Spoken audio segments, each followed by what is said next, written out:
And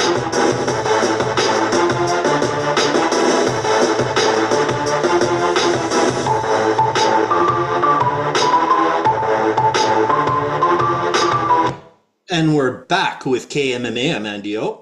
I'm Khalil Deal. And we're going to be bringing you our main card predictions and breakdowns for UFC Fight Night Baku. So, opening up the card without further ado is Muhammad Naimov against Bogdan Grad. Then we have Nazim Sadikov against Nicholas Moda, followed by Miktabek Orolbay against Tafik Musayev. Then for the feature fight, we got Curtis Blades against Rizvan Kuniev finally, because I believe this time it's the third time they tried to have this fight, and we've done this fight before. True. Co-main eventing is Rafael Fiziev against Ignacio Bahamondes, and main eventing is Jamal Hill against Khalil Roundtree Jr. So the deal, who do you got between the cheater Muhammad Naimov and Bogdan Grad? Oh man, this is crazy, man. So this is going to be a good fight, man, between these two guys here. Don't let me down here. Mohamed Naimov is he's known for his striking skills. He's got very good boxing. He also has a background in Taekwondo and kickboxing, which contributes to his overall good striking arsenal.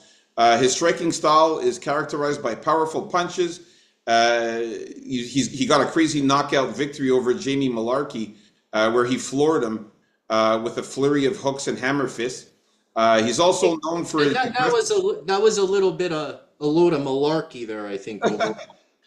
Yeah, he's also known for his aggressive approach and willingness to engage in striking exchanges, which often leads to exciting and decisive finishes. Bogdan Grad, he's also very well-rounded. He's excellent in both striking and grappling. He's a black belt in Brazilian Jiu-Jitsu. He's got experience in karate and kickboxing. He's also known for his striking. He's got brutal elbows and oblique kicks. He's got some, pretty good submissions. And he's got some good ground and pound. And Naimov has to be careful. I think Bogdan is a good dog. But I'm picking Naimov. I think he's going to have the fans on his side, being from a much closer country to Azerbaijan. He's from Tajikistan, which is not too far, a 5-hour distance there compared to Austria, where Bogdan Grad is. So if this fight goes to decision, I think the crooked, corrupt judges might be on Mohamed Naimov's side. I'm going to go with Mohamed Naimov. I think he can get the job done here. I think he wins by knockout or decision. We can see here that Bogdan Grad, he has only 2 losses, which has also been by knockout or decision. He's never been subbed here. So I'm going to go knockout or decision for Mohamed Naimov. Along with what you mentioned with his striking there with the Taekwondo style, which he uses to great effect with his kickings, I have to admit. He is a better overall grappler also than no, what am I saying here? Well, he cheats a lot is what he does. Yeah, but his grappling is all right, when it has to come out. But he's like he's been a weight bully in his previous fights, I believe here. But here the pattern will hold. I'm gonna have to go with Bogdan Grad as my dog of the week.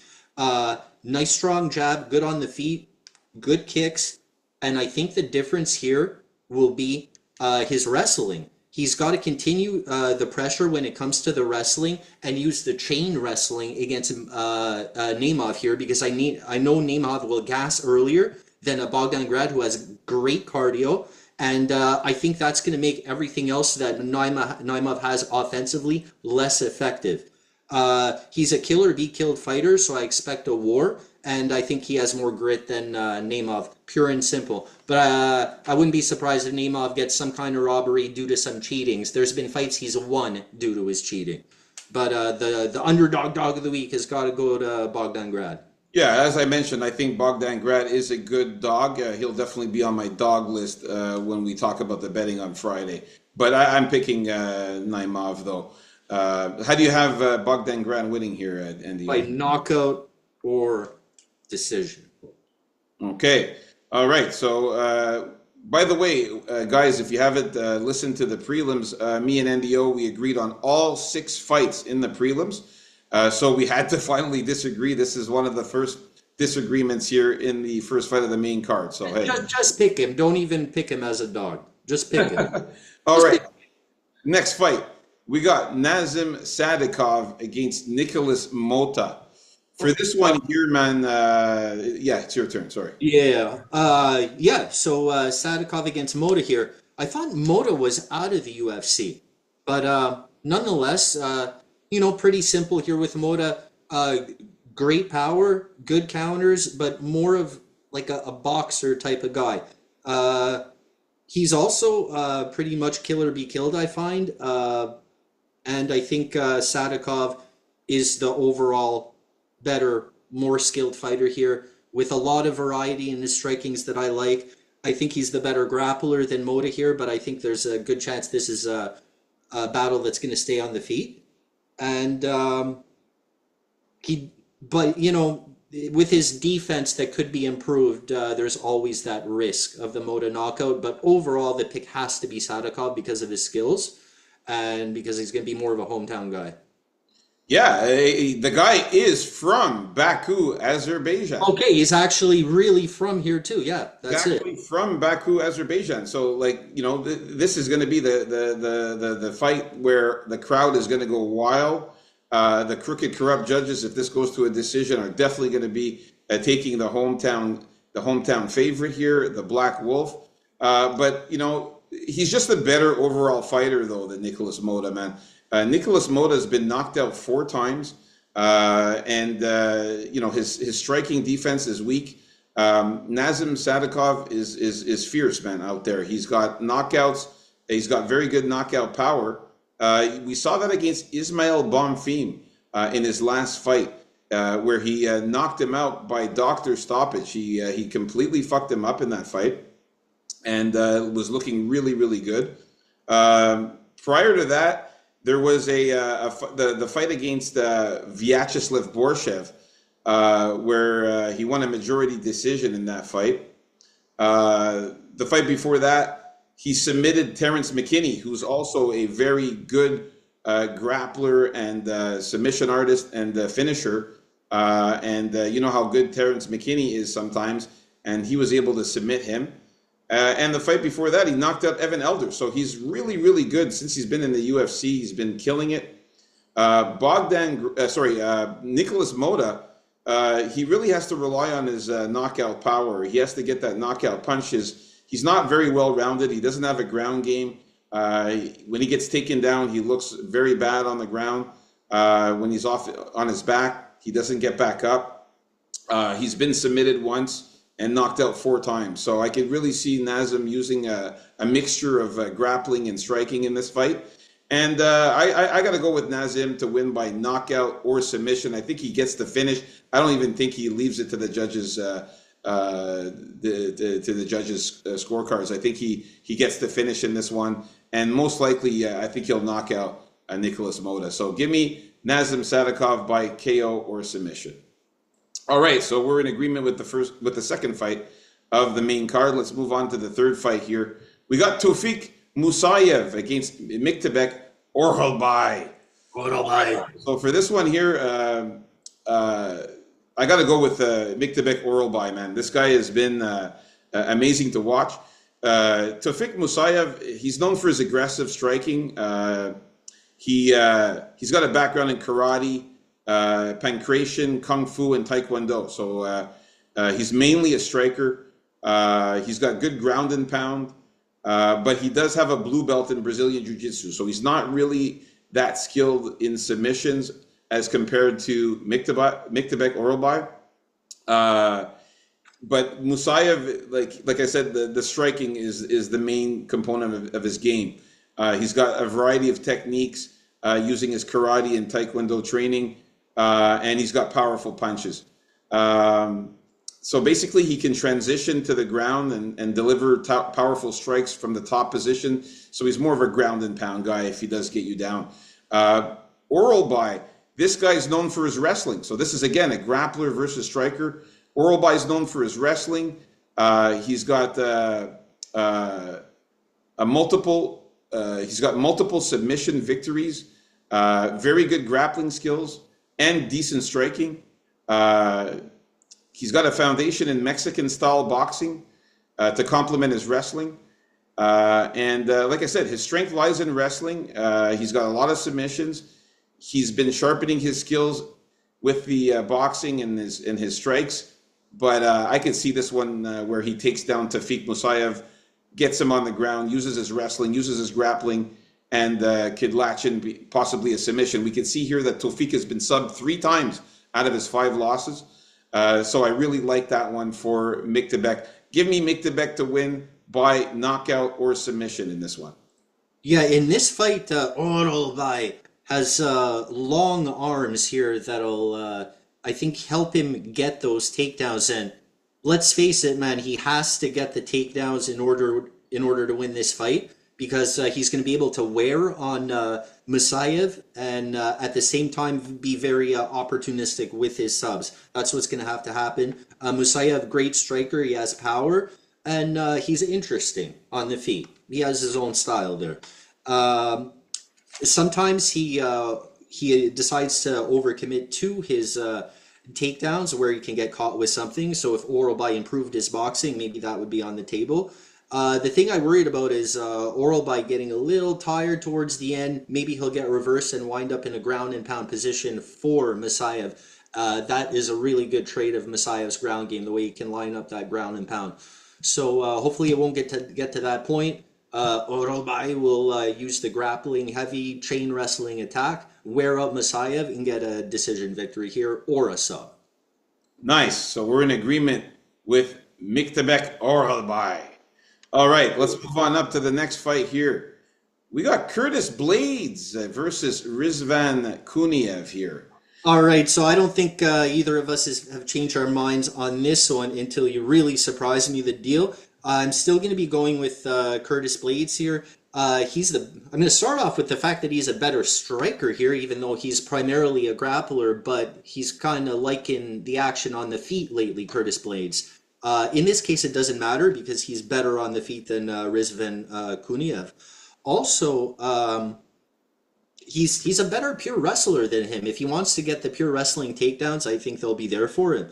And I have a hard time seeing, like, Kuniev he has his methodical plan to get to you, push you up against the fence, maybe throw in a front kick here and there.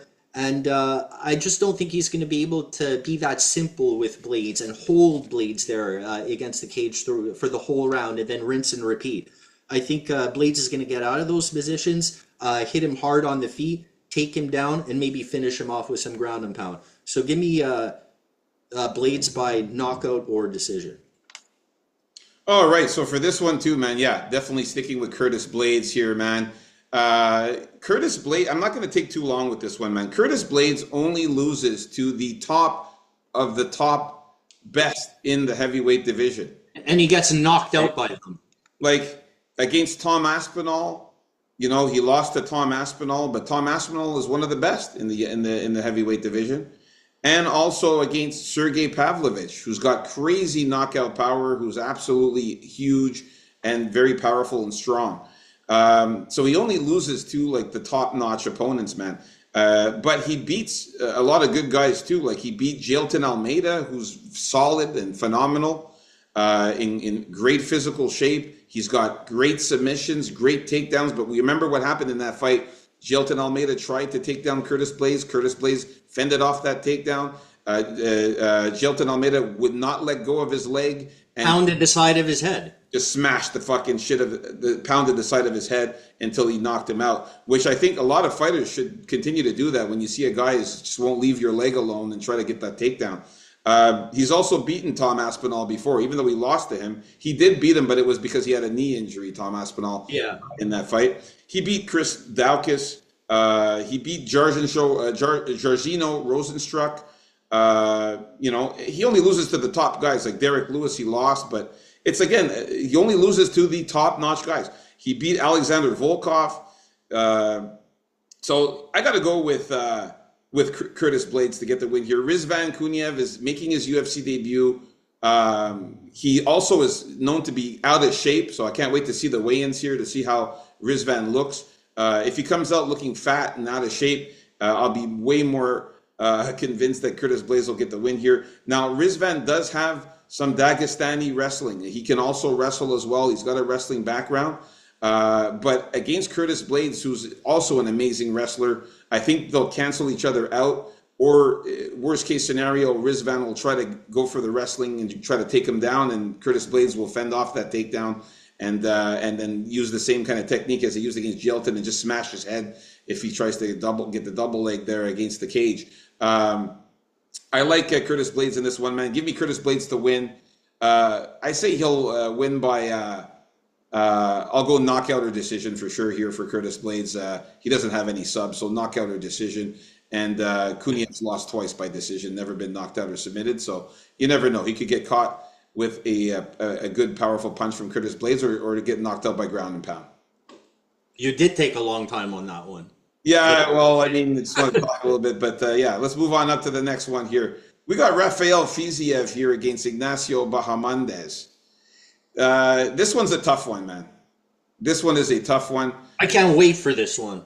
It's a very tough one. It's going to be an exciting fight, this one here. But man, I'm really torn between the two because I got to say one thing though. If this does go to the judges' scorecards, I have a feeling that the crowd's going to be behind Rafael Fiziev, and you know they might cheer for this guy a lot and take this guy's side here if it goes to decision. Both of these fighters are really good. But I got to go with Ignacio Bahamondes, man. I have to take Ignacio Bahamondes. I just feel like the height and reach advantage is just too much for Fiziev here. We're looking at, man, it's a crazy height advantage here. Now, here on SureDog, they have Ignacio at 6'1" and Rafael at 5'8". But on Topology, we have 6'3" for Ignacio and Fiziev also at 5'8". I'm leaning more towards the 6'3". He's a very tall guy, Ignacio. So the height advantage there is insane. That's a 7-inch height advantage, man. And as far as the reach advantage too, he's going to have a 4-inch reach advantage for Ignacio. And Ignacio's the type of guy that can definitely fight at a good range. He'll stay at range, throw those leg kicks, throw those strikes, throw those jabs, and I think he'll fuck up Rafael Fiziev, man. Damage his face with those legs and punches. He's also very good at takedowns too. He could get Fiziev on the ground, who's not really good on the ground. He has some submissions here, Bahamondes, and I think this is going to be a brawl of a fight here. But give me Ignacio Bahamondes to win this one, man. I think he's going to win by knockout or decision in this one, man. I think the height and reach advantage is too much for Fiziev. I think it's going to be hard for Fiziev to get in close to land those big, powerful punches that he likes to land. So I got Ignacio Bahamondes by knockout or decision, man. What about you, Andio? Yeah, I have to lean with Ignacio Bahamondes also here. I always thought Fiziev should be in the one lower weight class than he is. He's always like the smaller guy, always giving up reach and height and all of that. But you can't deny his skills, man. He has matrix-like striking. He puts together very smart combos where they fool his opponent.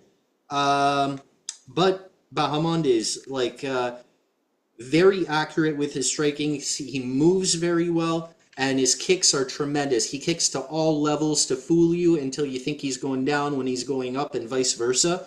Also, though, he can grapple. He can grapple when guys come in for the takedown on him by getting them in standing chokes, and he also has skills on the ground. So I think this is going to be a very fun fight overall. Ignacio also sometimes likes to come into the fire, so I wouldn't be so surprised if there's some really high-intensity, brawling, striking moments in this fight.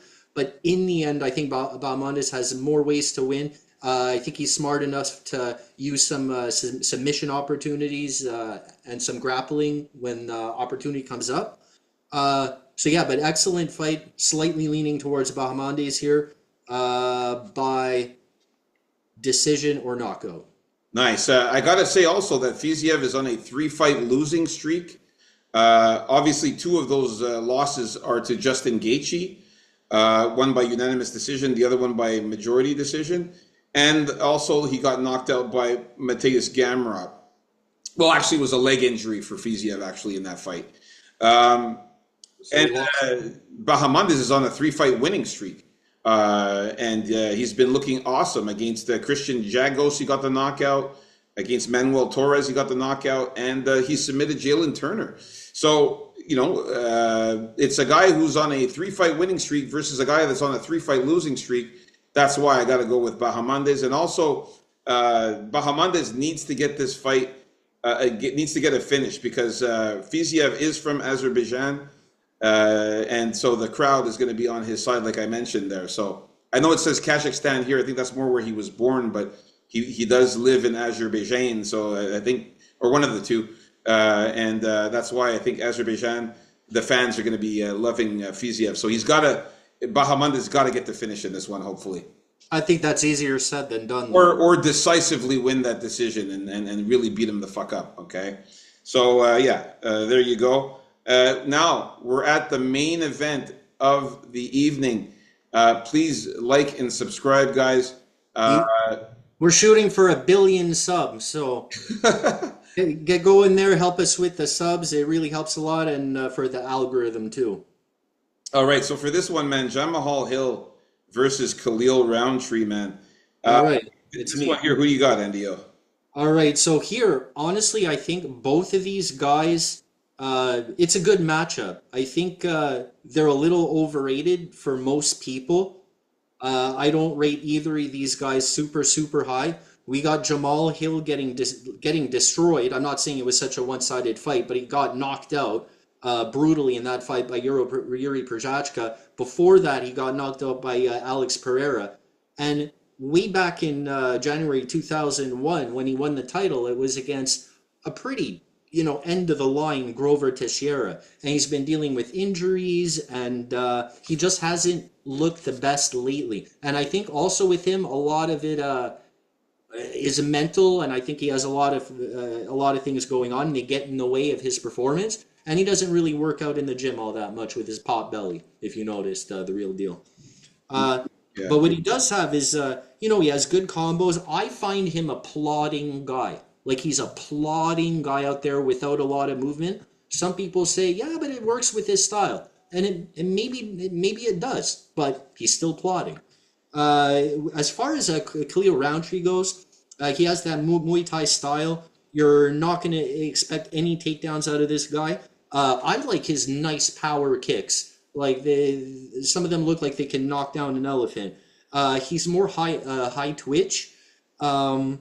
He's just looked better lately. I thought he had a great war against Alex Pereira, even though he lost. But I think it did enough for Khalil Roundtree to really feel good about himself, because he was crying when Pereira lost to Ankalaev, because I guess he thought he deserved a rematch or something. Like, Khalil Roundtree, very emotional, cries a lot. He's in a cult, and I'm taking him to win this one by knockout or decision.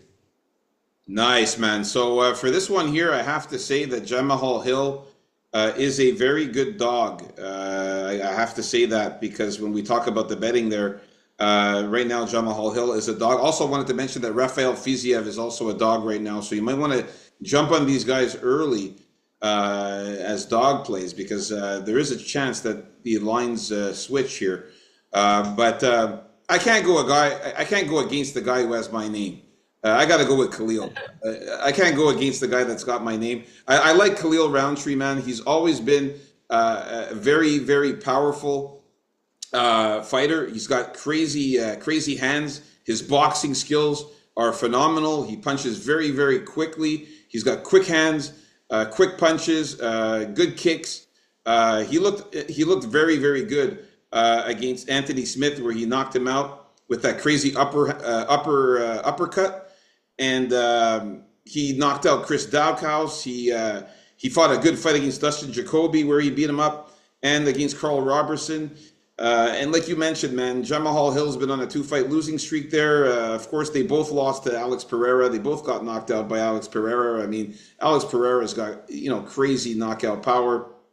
But Jamahal Hill, I don't know about his chin. I mean, he's got 3 losses by knockout, all of them by knockout there. So, And he probably denies every single one of them. if he gets cracked there, if he gets cracked by Khalil's powerful punches, it's going to be bad. But the height and reach advantage, 3-inch height advantage for Jamahal Hill, and a 3-inch reach advantage for Jamahal Hill is something to think about. That's why I think, as a dog play, Jamahal Hill will be there. But I got to go with Khalil Roundtree. I think he wins by knockout or decision. I think he definitely the knockout's live, but I think that he's just a bit more powerful than Jamahal Hill. I think his striking is more powerful than Jamahal Hill's striking. So give me Khalil Roundtree, man. So there you have it. Me and NDO only disagreed on one fight in the entire card, right? We only disagreed on one fight, which was 2 fights. 2 fights. I forgot Bogdan Grad. We disagreed on. No, that's it. That's the only fight. Bogdan Grad and Naimov, right? We agreed on Nazim Sadikov, Oral Bai, Curtis Blades, Bahamondes, and Khalil Roundtree. Yeah, so we only disagreed on one fight. Folks, only Bogdan Grad, dog of the week, baby. In the entire card. So, this looks like when me and NDO agree on a lot of fights, we do very well most of the time. So this looks like it's going to be a very good week. Like and subscribe, guys, and there you have it. Oh, and everyone, don't forget about the final face-off show on Friday, along with the betting show. Exactly. So like and subscribe. Hope you guys have a great week and enjoyed the videos. Peace out. KAMMA. Let's get it this week.